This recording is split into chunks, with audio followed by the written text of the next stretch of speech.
Antes, ¿qué había? La nada. ¿Qué había antes? Rulco, rúa. ¿Qué más? El regá.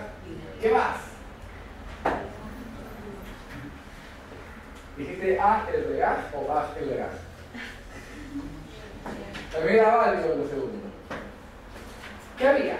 Había esos reglamentos, pero lo más preocupante de todo, prácticamente no había una sola entidad pública que no tenía su propio reglamento interno de contrataciones. Para ser proveedor de salud, tenía que inscribirme en el registro de proveedores de salud y someterme al reglamento de contrataciones de salud. Para ser proveedor de la Municipalidad de Lima, tenía que inscribirme en la Municipalidad de Lima como proveedor y asumir el reglamento de los dispositivos que tenía específicamente la Municipalidad de Lima. Eso era un gran problema. Bueno, era un problema para los contratistas, no era un negocio redondo para los abogados especialistas en derecho administrativo. Pero el tema es que justamente este manejo de varias normas para lo mismo que esa actividad, inscribirme, generaba mucha confusión, mucho caos, muchas barreras burocráticas, y entonces se decidió tener un solo texto único que agrupe las contrataciones, sean estas derivadas para servicios, bienes u obras. Bien. Entonces, partiendo del Génesis, año 98, primer texto normativo. Antes, ¿cómo se solucionaban las controversias derivadas de los contratos con las normas anteriores? Con la peor de todas las formas. Al ser ese contrato dentro del esquema de los actos administrativos, se iba, en primera instancia, a la entidad, segunda instancia, a la entidad, y luego me iba al Poder Judicial vía contencioso administrativo. El peor de los procesos. ¿Por qué el peor de los procesos? Porque es el más lento. La vez pasada, en diciembre, me llegó una demanda. Yo soy jefe legal de contrataciones públicas de RIMAX Seguros. En diciembre me llegó una demanda de un contencioso administrativo que interpuso MAFRE contra un proceso que ganamos en el 2009. Recién me llegó la demanda en diciembre de 2012. Yo asumo que MAFRE interpuso en diciembre de 2009. Después de 3 años me llega la demanda. Pido nulidad, no sé qué. Un montón de vueltas, se recién llegó. El proceso más pesado de todo. Ahora, análisis histórico. 90. Que el modelo económico que asume Perú es la receta que había establecido el Fondo Monetario Internacional, copiado del modelo inglés.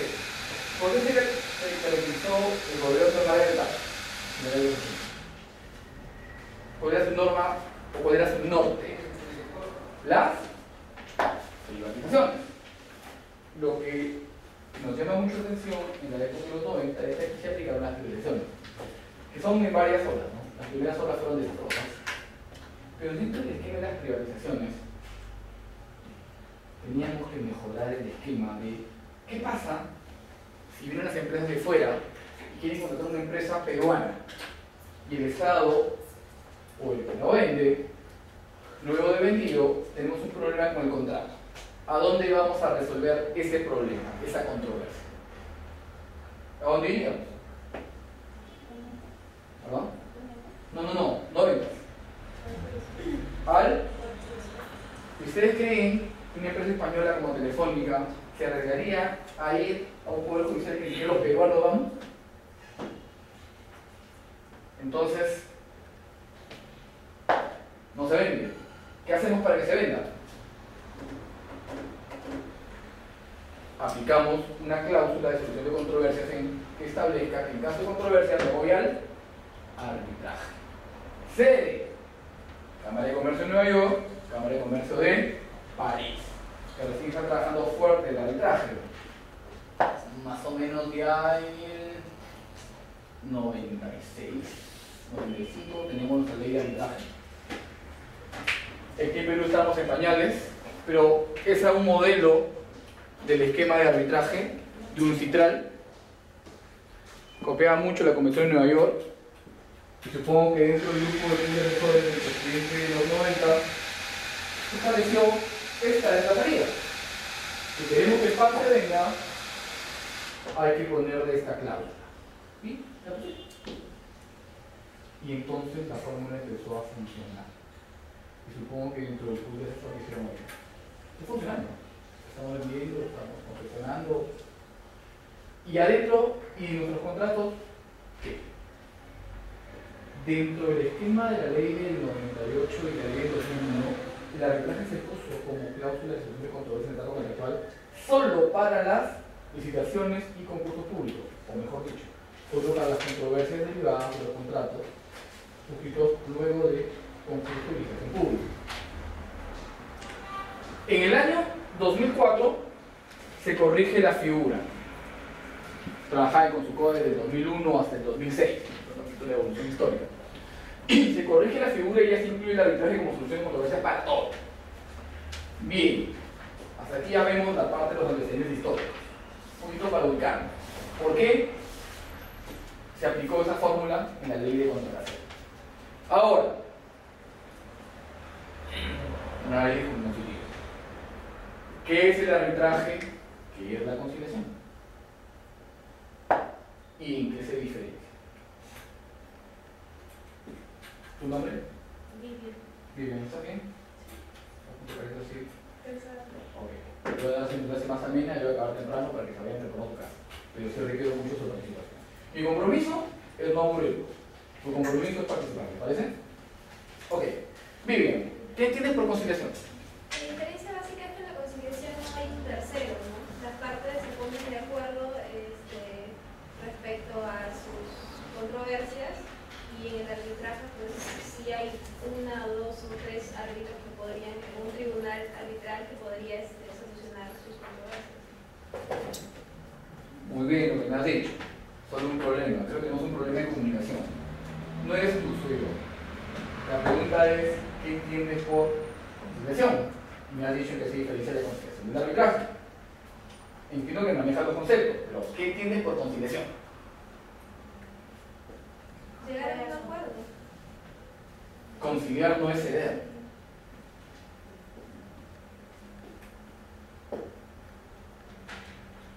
Solucionar los errores. ¿Tu nombre? María. María, ¿tú qué entiendes por conciliación? ¿Compartes el criterio de Vivian? Para completar, ¿no? La conciliación, por la conciliación las partes involucradas en una controversia se ponen de acuerdo y ceden entre sí para llegar a un acuerdo conciliatorio. La frase clásica es ceder un poco para ganar un mucho. Yo voy a reconocer que tengo muy buenos alumnos hoy día, ¿no? Estoy contento. Manejan bien los conceptos. Ok. La conciliación, como decía Vivian, a diferencia del arbitraje, es que la conciliación es un método autocompositivo. ¿Qué implica autocompositivo? Que son las mismas partes quienes van a llegar a un acuerdo. El arbitraje es un método heterocompositivo. Las partes voluntariamente, entre comillas vamos a ver, le ceden el poder a un tercero o terceros para que estos resuelvan su controversia. Vamos a analizar primero lo que es la conciliación. Que les habla es árbitro de conciliador. Yo soy un apasionado de la conciliación. Pero ¿qué es la conciliación en sí? La conciliación es una negociación asistida. Dentro de los métodos o medios autocompositivos encontramos la negociación, la mediación y la conciliación, que prácticamente son lo mismo pero evolucionado. ¿Cómo así? La negociación es una forma inteligente de atacar o manejar el conflicto. ¿Tu nombre? Elizabeth, ¿el conflicto es bueno o es malo? Si caben los conceptos de bueno o malo en una clase. Para ti, ¿qué es el conflicto?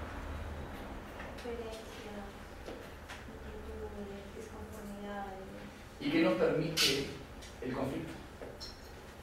debatir, dirimir.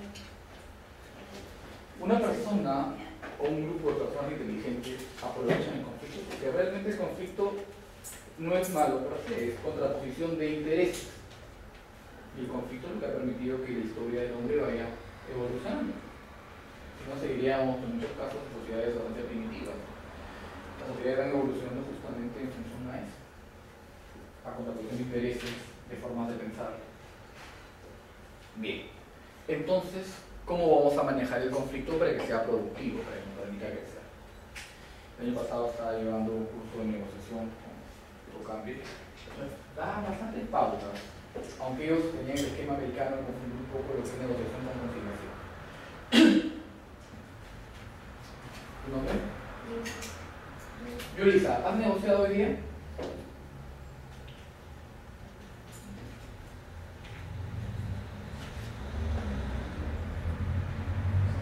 Sí. ¿Cómo? Al comprar. ¿Qué has comprado?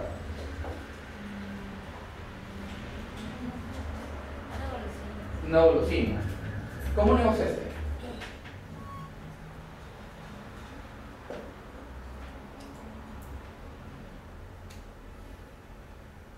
¿Pudiste conseguir un descuento? Complejo entre ejemplos. Sea lo que vas. ¿Tu nombre? Ángel. Ángel, ¿tú has negociado hoy día? Sí. ¿Cómo así? Teníamos 2 áreas para implementar los procedimientos para que compras cosas así. Y yo tenía que conseguir que ese personal acepte el procedimiento. Muy bien.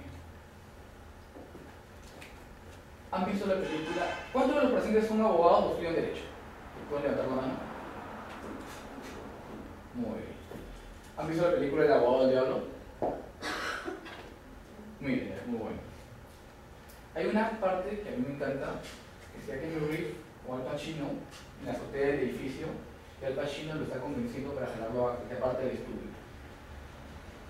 Y están hablando de varias cosas, que está lavando. Keanu Reeves voltea y le dice, porque sabe que se está dando cuenta que lo está convenciendo para que forma parte del estudio, y le dice, ¿estamos negociando? Y Al Pacino le responde, siempre. El ser humano, dentro de su actividad normal, casi siempre negocia. Diferentes situaciones, diferentes elementos. Yo acabo de decirlo, mi compromiso es no aburrirlos, mi compromiso es apoyarme en la clase. Si ustedes hubieran dicho así, si ustedes hubieran divertido así, también estaríamos negociando. Es una situación normal. Lo que pasa es que usualmente no nos damos cuenta que negociamos, pero lo hacemos. Ahora, si nos percatamos realmente, si nos damos cuenta que estamos negociando, podemos asumir cuándo negociamos bien y asumir cuándo negociamos mal.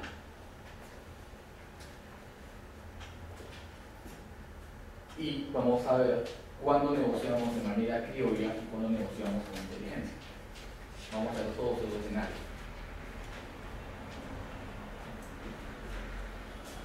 ¿Tu nombre? Jorge. Cuando cometes un error, ¿qué haces?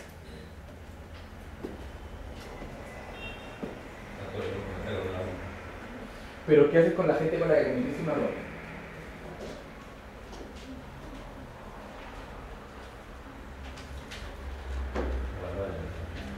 ¿No pides disculpas? No, es que no siempre pedimos disculpas, no te preocupes. O sea, a veces, ¿qué tal? ¿Cómo está? A veces pedir disculpas es negociar, porque uno sabe en qué momento pide disculpas y en qué momento no pide disculpas. La semana pasada, el líder de la revocatoria, Marco Tulio, cometió unos errores adultos que cometió una campaña. Por aplicarla de criollo, se metió el eslogan de los violadores. Dice que no, pero en el fondo quiere decir que sí. Los que estamos metidos en el ambiente legal sabemos que eso es el lema de siempre de los violadores. Porque con eso se meten en la cabeza, no, esta es la frase más machista que puede haber. Él la quiso pegar de criollo. Él dice que ha pedido disculpas en veces. Creo que el fin de semana le dijo a una chica, a mí me gustaría que me digas que no para que después me digas que sí. O sea, no se da cuenta, disculpen la palabra, de estupidez que está haciendo. Pudo haber cometido un error, y a veces cuando uno comete un error, disculpándose, queda mejor, porque demuestra humildad. demuestra autoanálisis. Y a veces justamente eso nos eleva. No es malo pedir disculpas. Ojo, no perdón, disculpa. Uno tiene que saber en qué momento lo hace. Si comete un error y me están gritando, no es el momento de pedir disculpas. ¿Por qué no? Porque cuando hay gritos, no hay comunicación. Cuando no hay comunicación, no hay negociación. Tengan eso grabado. Entonces vemos que pedir disculpas puede ser un elemento positivo. ¿Por qué los hombres no pedimos direcciones? Saben que es una verdad clásica. Los hombres no pedimos direcciones. El ejemplo por el cual lo encontramos en la Biblia. Moisés estuvo 40 años en el desierto, pero nunca pidió direcciones. ¿Por qué los hombres no pedimos direcciones? ¿Qué ha pasado?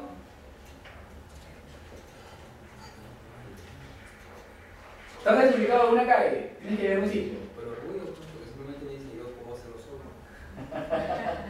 Es el macho que tenemos adentro, ¿no? Es muy complicado, ¿eh?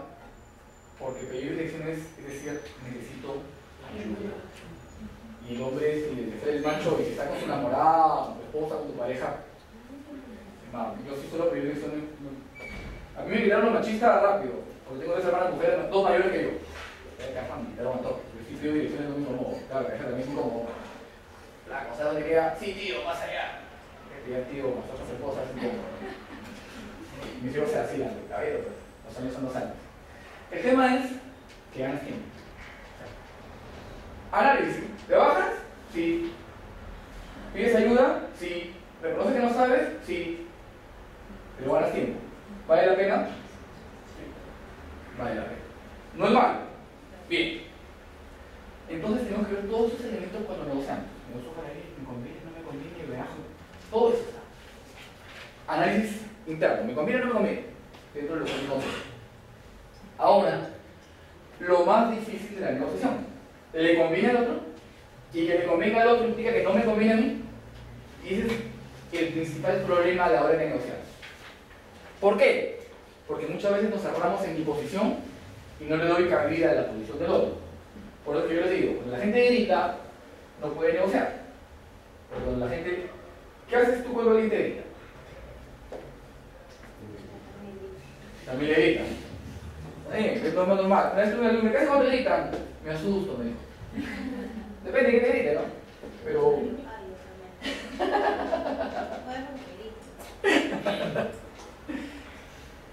Usualmente cuando la gente, cuando uno grita, el otro grita. Es un circuito, es difícil.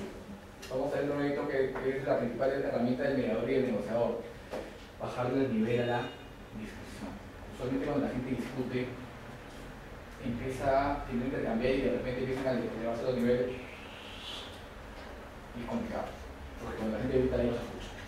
Cuando digo que no escucha. Bien. Entonces vemos que para negociar primero tengo que saber mi posición y escuchar la del otro. Porque muchas veces lo que me dice la otra persona cuando estoy negociando es cierto. Y entonces tenemos que tener el primer enfoque de la negociación y de la negociación profesional. El problema no eres tú, el problema no soy yo, el problema está acá, afuera. Resolvamos. Implico. Libero la carga negativa entre ambos y aplico compromiso para enfrentar el problema. Sirve, ¿no? Mientras lo internalizamos más, nos sirve más. O sea, no es perfecto, pero sirve. También depende del interlocutor que tenga. Si una persona completamente necia, agotaría muchos esfuerzos y de repente me doy cuenta de que usualmente sirve. Bien, entonces negociar me va a permitir, en compañía del otro, solucionar un problema. Esa es una negociación profesional. Tengo que ver el problema acá. Estamos acostumbrados a negociaciones más chichas, como por ejemplo cuando tomamos un taxi. Te surco a San Isidro, ¿cuánto me cobras? Depende. De 8 a 10 de la mañana, me vengo interno, me pueden cobrar 15 soles. Una carrera que solamente cuesta 8. ¿Cómo se llama eso? Ley de la oferta y la demanda. Taxi, todo el mundo le hace. No tengo mucha capacidad de negociar. salgo a las 11, el mismo taxi, la misma carrera, ya bajó, 10, 8, 9, pulseamos. Salgo el gym, con el buzo, 8, 7 si quieres. No es lo mismo, son varios ingredientes ahí en la negociación. El primero es necesidad, o la de él o la mía. Es una negociación criolla. ¿Por qué? No me interesa tener más diálogo que el resultado de ese momento. No lo voy a volver a ver. ¿Se dan cuenta? Cuando negocio con una persona que no voy a volver a ver, trato de sacarle el máximo provecho a esa negociación. Y cuando negocio con un cliente que lo voy a tener permanentemente, ¿en función de ese esquema? No. En mi negociación ya junto a resolver el problema porque quiero estrechar lazos a largo plazo. Que él no me vea que yo me aprovecho de él y yo no percibir que se aprovecha de mí. Generar alianza. Eso es lo adecuado de una negociación profesional. Entonces tenemos dos elementos, dos ideas cruzadas que pueden aportar a ir mejorando el tema. Eso es negociar. Luego encontramos lo que es la mediación. ¿Qué es la mediación? La misma negociación que requiere el apoyo de un tercero llamado mediador para que apoye a las partes. Este tercero tiene que ser objetivo, imparcial y reconocido por las partes. En Perú, ¿cuál fue el último ejemplo de mediación que hemos tenido? No salió adelante, pero al menos se designó los mediadores. ¿Se acuerdan? El caso de Conga. Se designó a 2 sacerdotes como mediadores. ¿Por qué 2 sacerdotes? ¿Por qué no 2 abogados? ¿Por qué no 2 congresistas? La religión influye mucho en qué? En el nivel de confiabilidad. A pesar de todas las cosas que pueden ser de la Iglesia Católica, sigue en un alto nivel de confiabilidad. Aparte que están 2000 años en el negocio. No es poco tiempo. Conflicto Chile-Argentina, el siglo pasado, los 80, canal de Beagle. ¿Quién intervino como mediador? Tiene posición, ¿no? Un mediador tiene que ser alguien imparcial, ajeno al problema al que las personas le den cierto reconocimiento. El mediador no propone soluciones, ayuda a las partes para que entre ellas se escuche. Exacto, es la mejor definición. Es un facilitador. Miren, ¿qué haces cuando 2 amigas tuyas discuten?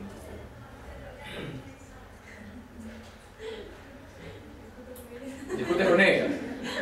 Las mujeres tienen un lazo de amistad muy diferente que tenemos los hombres. ¿Sabes? Los hombres cuando 2 patas se pelean no chocan mucho. Las mujeres sí suelen dar de interceder, mediar, porque son sus amigas. En este caso es porque tenemos más fuertes y diferentes de los hombres. Porque a diferencia de los hombres, cuando las mujeres se pelean, se quitan el habla entre ellas. Los hombres difícilmente. Por último, te quitas el habla, te un pato para cervezas y volvemos a ser amigos. Sin necesidad de pedir disculpas. Diferentes elementos. ¿Por qué? Y es otro elemento interesante para los de negociar y mediar. Cuando negocio y voy a aplicar mediación, tengo que tener claro el concepto de género. Las mujeres son de Venus, los hombres son de Marte. Criterio perfectamente válido para lo que es negociación y mediación, ¿no? Tenemos diferentes formas de percibir, diferentes formas de expresar nuestro lenguaje, nuestra comunicación, ¿no? Si asumimos el hecho de que la mayor parte de la comunicación es no verbal, las mujeres suelen comunicar mucho más cosas. Que los hombres no sepamos verlo es otra cosa, pero entre ellas sí se dan cuenta. Ninguna chica se agarra el cabello así, está expresando algo. Las mujeres, al igual que los hombres, también miran. Lo que pasa es que ya como voltean la cabeza cuando miran a alguien agradable. Ya lo miraron, ya lo escanearon, ya saben todos, pero no miran. Los hombres, todos más torpes, falta mucho. Hasta ahora no he visto solo una sola película donde un hombre pueda cambiar de manera sensual. En cualquier película no veía chicas que cambian de manera sensual. Vienen mucho más. Lenguaje corporal, mujeres arriba, hombres menos puntaje. Comunicación. ¿Cuál era la labor del hombre primitivo? ¿Qué hacía? Cazaba. Y para cazar, ¿cuál es la regla básica? Quédate callado, no se oye. Ayer estaba viniendo de 12 justamente por la parte de San Felipe y veía un gato que quería comer un pajarito. Estaba así. Yo pensé que el gato le daba la botella, chao, casa. y de repente lo vi, ¡ah! Se tiró. Y un rato calladito hasta ahí. Interesante. Para cazar, quieto y callado. ¿Cuál es la función de la mujer primitiva? Recolectar y para eso el grupo. Habla. Usa los reflejos. La mujer estaba en la cueva. Fuego, niño. Fuego, niño. Vista periférica más desarrollada. Para cazar, presa. Adelante, lineal. Ejemplo actual. Ofertas en el piso 1 de mujeres en el San Isidro. Ofertas en el piso 3 hombres San Isidro. ¿Cómo son? La mujer va, entra, oferta abajo. Vecino. ¿Dónde va? ¿A qué sale? Y se dio la vuelta por todo el piso. Hombre va, calzoncillo. Acá. No ve más. ¿Por qué? Define lo que va a comprar y no ve más. Los anuncios de ofertas están puestos de ejemplo. Las mujeres, fíjense, si no se da vuelta por ahí y sale y se van a dar cuenta cómo ponen todo. Las mujeres se vuelven más tontas. Lo mismo. Comunicación. No sé si ustedes, caballeros, han pasado, encuentran un grupo de amigas que están hablando 3 o 4 y pueden hablar de 4 o 5 cosas diferentes. Y entre ellas se entienden. Nosotros nos volvemos locos. Un solo tema y todos hablando lo mismo. Deporte o mujeres. Entre patas, la gente de trabajo habla de trabajo. Entre patas, mujeres y deporte. Las mujeres hablan un montón de cosas entre ellas. ¿No te das cuenta? Están hablando de varias cosas de la cabeza. ¿Por qué? Porque han desarrollado mejor ese nivel de comunicación. Nosotros no podemos. Entonces, en el tema de negociar y mediar es diferente. ¿Se acuerdan la película de Julia Roberts con la que gana el Oscar? Era Eric buscando a Eric, ¿cómo te lo das? ¿A quién le ponen al frente a ella? ¿Se acuerdan? No a Peter Coyote, no al abogado. A una abogada. Primero el asistente del abogado. Y luego a otra abogada con la que chocan. ¿Por qué? Porque no sabe cómo negociar así. Ella se almorzaba, al chico de la parte que vivía cerca de Apal, lo almorzó. Fue con escote, aparte le mostró los platos, las instalaciones, todo. Salió y siguió manejando el tema corrido. ¿A su jefe cómo lo tenía? Ella manejaba toda la situación. Era inteligente, era aguda, por eso le pusieron alguien de su peso. Choque de hombres. Para negociar, tenemos que tener en cuenta muchas cosas. Muchas. El tema del género, nunca lo dejen de lado. Y entonces vemos la negociación asistida, que es la mediación, pero el mediador tiene un defecto que cubre el conciliador. ¿Cuál? El mediador no puede proponer soluciones. Y ahí es donde surge el conciliador. El conciliador maneja el tema de objetividad, imparcialidad, y él sí tiene la prerrogativa de proponer soluciones. Pero para ello aparece un tercer elemento importante que tiene que tener el conciliador: capacidad de empoderamiento. Las partes, cuando negocian, no son iguales. Y nunca lo van a hacer. La idea del conciliador, que tiene que ser objetivo e imparcial, tiene que tratar de, en lo posible, empoderar a esa parte que se presume débil. Cuando yo llevaba mis conciliaciones en CEPS, hoy SUNASA, veía por un lado el abogado de la aseguradora, interno, periódico, y al otro lado venía un minero con una enfermedad ocupacional, neumoconiosis o sordera.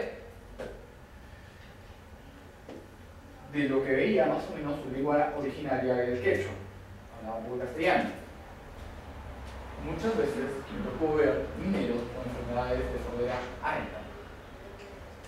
Yo como conciliador iba a contarlo, el abogado iba a contarlo. Llegaba el minero, ¿qué asumía en ese escenario? Se va a solidarizar con el otro, porque se siente igual. El tema es que, ¿qué hacía para empatar el tema?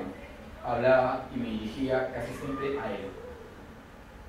Y lo parafraseaba, y lo invitaba, y lo hacía sentir de la mejor forma posible cómodo, para sopesar. Es difícil, ¿eh? Es complejo, sobre todo con una persona que es casi sorda. Tienes que levantar la voz y todo, pero a veces uno genera empatía con con los gestos, y es importante. Inclusive a veces tenía que llamar la atención al abogado de la aseguradora porque era con su periódico, ¿no? Señor, por favor, estoy guardando el periódico, estoy guardando el periódico. Es la parte de la estrategia. Es un tema que tiene que manejar él.